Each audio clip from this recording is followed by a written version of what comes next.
Talk about that Senate race in Maryland now. We know it could tip the balance of power in Congress. Former Republican Governor Larry Hogan is hoping his popularity in the state is just enough to win.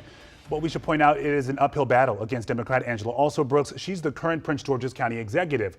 Polls have showed Alsobrooks leading over the last several weeks. This is one of the most expensive races in the state's history. Our Larry Miller is live at Alsobrooks campaign headquarters in College Park. And Larry, the candidates, really everybody's been busy today, down to the wire. Yeah, it is down to the wire, Leslie, as you just mentioned, with the candidates not only crisscrossing the state, trying to find those last-minute votes that are possibly out there, but also voting for themselves as well. We caught up with the candidates as they were at their respective voting locations, voting for themselves, but also voting up and down the ballot as well. We know that Alsobrooks voting for Harris, and as we learned today, former Governor Larry Hogan actually leaving the top of the ticket blank. Neither voting for Harris nor former President Donald Trump. The two say that it's been weeks of campaigning that have taken to this moment. They're both excited, but looking forward to what the results will bring in tonight. Here's what the two had to tell us earlier today. Take a listen. I'm grateful for the opportunity. I'm so happy for all the voters who have come out today. We've seen them streaming one after the next. They're coming out as families. They're coming out as first-time voters. It's my daughter's first time voting, and you know,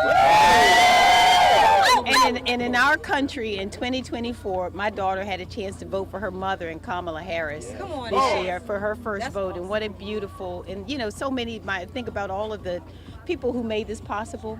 You know, there are people who really believe today was possible. It's been a long, hard campaign every single day. We've been working hard, so is the team behind me. We have great thousands of volunteers across the state. It's been really great momentum over the past couple of weeks. We really feel like we're surging, and I feel like we're going to pull off the biggest upset in America tonight. All right, so both sides are rather optimistic that they'll be able to pull out respective wins. Do want to point out that Democrats have a pretty significant advantage in the state of Maryland, 2-1, in fact. And so in order for Larry Hogan to do well in this state, he'll need to pick up about a quarter of Democrats. But his campaign telling us earlier today that they feel confident about what the results will bring, feeling like they'll be able to pick off some of those independent voters that could sway their way. Of course, we will wait to see what the results will bring in. In the meantime, we're expecting Angela Alsobrooks to make her way here later on this evening. The polls in Maryland close at 8 o'clock tonight. Guys? Regardless of what happens tonight, history could be made on either side. So, and obviously this Maryland track, right, could have a whole lot to do with the balance of power in the Senate. So all eyes and a whole lot of money have been on this race. Larry, thank you.